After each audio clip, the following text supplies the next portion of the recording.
Hello, everyone, and welcome to another 12 Days of Christmas in July video. I hope you are enjoying the series so far.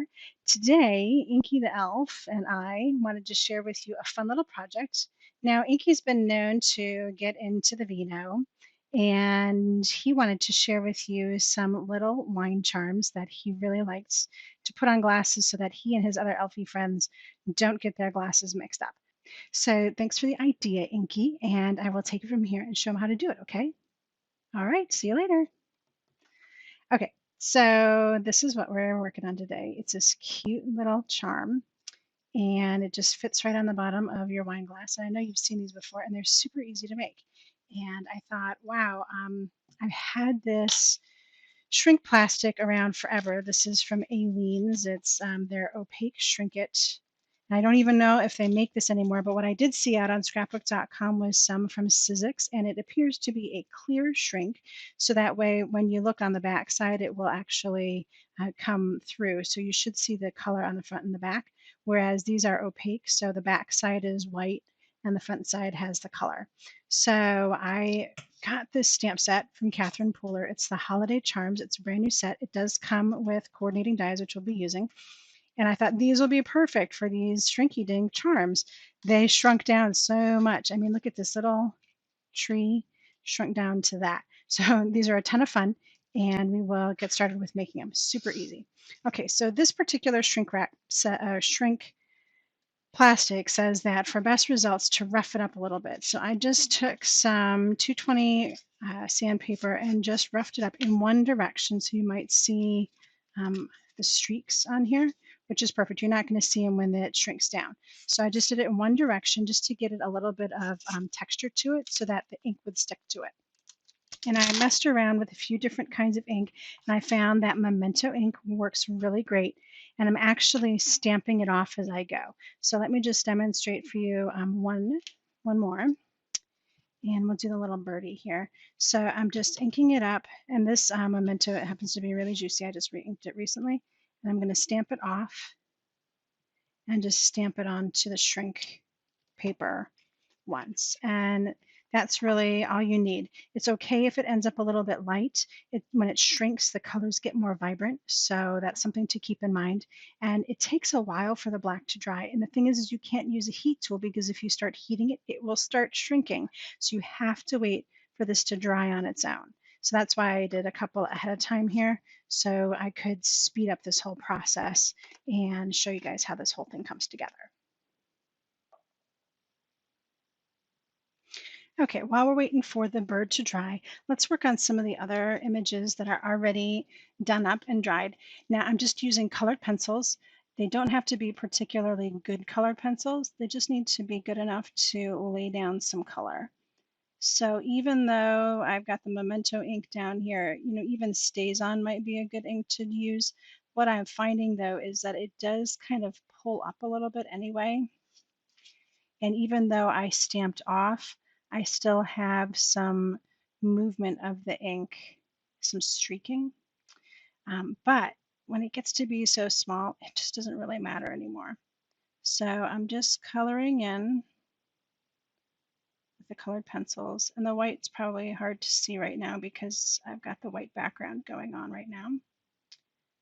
But it is coloring in white, I promise you. And then I just use some red to color in the hat. You can use Copic markers, you can use any other ink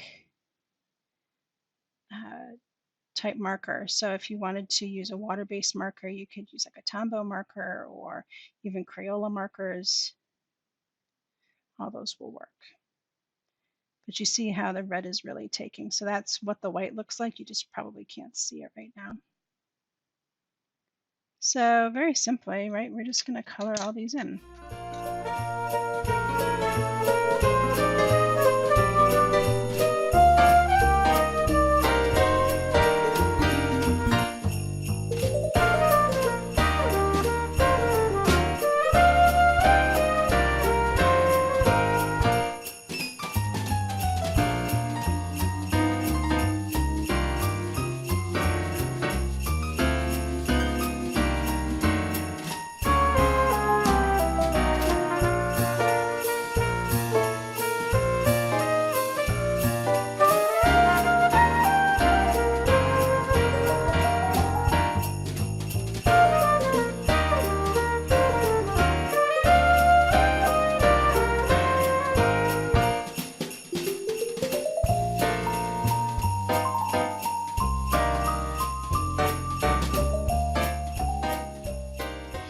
so now that I have these colored in, just add the dyes right on them.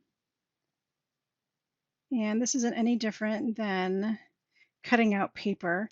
It is thin enough that it just cuts out without any issue. I didn't have to go back and forth any extra.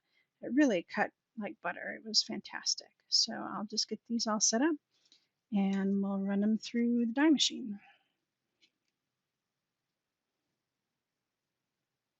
Okay, now that these are all die cut, I went ahead and used my 1/16 inch punch to just punch holes here at the top and right in the poof of the hat. I did that so that once they shrink down, there's already a hole there for the wire to run through. If you don't do that ahead of time, of course, it's not you're not going to be able to put one in afterwards because they get pretty thick. So then I just use my little pokey tool here to hold this in place using that hole, which works out really quite perfectly. And I've got a couple of Teflon sheets set up here, and I've got a piece of silicone underneath, so it's pretty heat resistant.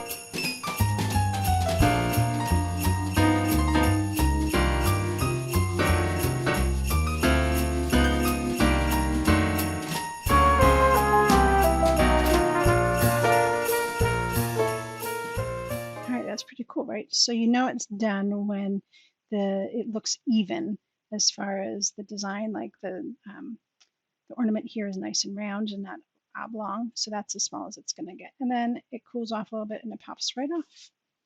All right, so now that I have these guys all shrunk down, it's time to go ahead and put them together into the little charms. So what I'm using are a few things from Michael's. This is bead landing hoop earrings. It comes with 60 pieces, so you can make a ton of these. It comes in two sizes, so you get 30 of these small hoops and 30 of the larger hoops, and that's how they come. And you can see the larger hoops I've just kind of pulled open a little bit, so that way I can use them a little more easily. Now I am sacrificing some of the small hoops to make some jump rings because I realized that these guys were going to go sideways if I didn't have a little ring on them. So I'm kind of hand making those, and I'll show you how to do that. Of course, you could just get some jump rings and make it really easy on yourself. I also have these little jewelry making pliers. They're rounded all the way around like two cones, and that's what helps make the round shape for this.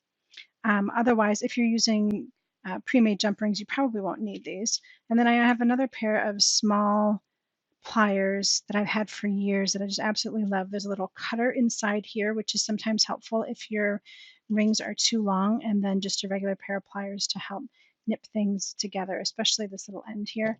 And actually, I've been using the jewelry um, ones to do this little circle here. So just let me show you how this whole thing works. So I already started working on a jump ring for this guy, and I'm just going to pick one of these and I'm pop them through the hole, and I can see that I'm just going to cut off this little bit on the end here because I don't need it.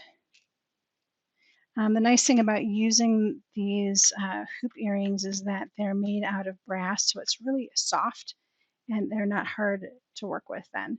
So I'm just going to pull this other end around. Now these don't have to be perfect, right? They're just going around a wine glass and it'll look handmade that way. So just kind of closing the ring, making sure that it has enough leeway that the actual charm can go around in a circle and it doesn't get stuck. Of course, if you need to, you can snip any of the brass off at the end if you need to. So basically this is like just a silvery coated brass. Okay, so that's good enough. Just has a little ring on it now, which is perfect.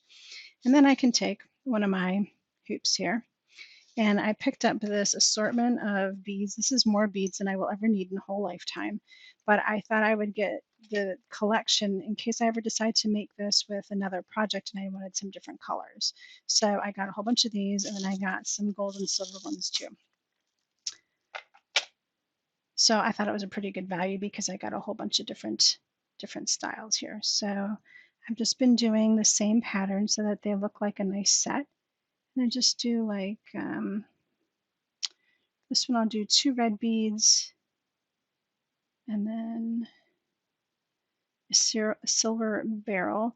Now I found that sometimes these don't fit on here well, and if it doesn't fit, I just toss it because these were so cheap I don't even really care. I'm not going to use them for another project. And then let me grab a gold one to do and another silvery one.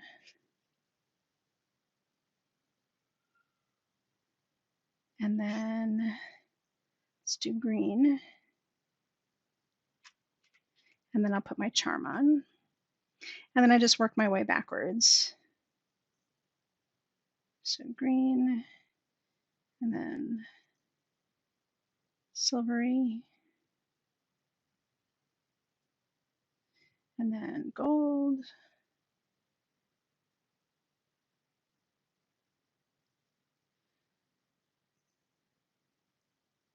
the silver again, and then 2 reds to finish it. All right, so there's that. Now to close this off, I'm just using my little round jewelry making nips and just grab it right on the very end and then just twist it over itself. And it makes a perfect loop. So then the last part is to make sure that this little hoop here is kind of twisted forward so it'll go over the loop. And I make sure everything is kind of sunk down to the bottom there, really nice. And then I attach it. Then I make any final adjustment I might need to the loop so that way it sits really nice. There you go. And now I have a beautiful wine charm. So I think these work really well in sets of 6, and they would make amazing gifts if you're going to a Christmas party and you want to give a little hostess gift to the hostess. I'm sure she or he, the host, would love getting these. It really helps out a party so you know whose drink is whose, and they really just add a fun little festive accent to any beverage. I hope you enjoyed today's holiday idea and that you follow us along for the rest of the 12 days. I will see you here soon, and until next time, happy crafting.